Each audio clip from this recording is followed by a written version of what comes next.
அனைவருக்கும் அன்பு வணக்கங்கள்.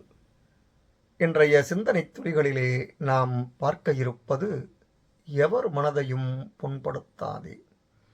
நாம் நம் தவறுகளிலிருந்து கற்றுக்கொள்ளும் பாடமே நம்மை உயர்வான வாழ்க்கைக்கு அழைத்துச் செல்லும். யாருடைய நம்பிக்கையையும் கலைக்க முயலாதீர்கள். முடியுமானால் அந்த மனிதனுக்கு அவர் கொண்ட நம்பிக்கைக்கும் மேலாக இன்னொன்றை கொடுங்கள்.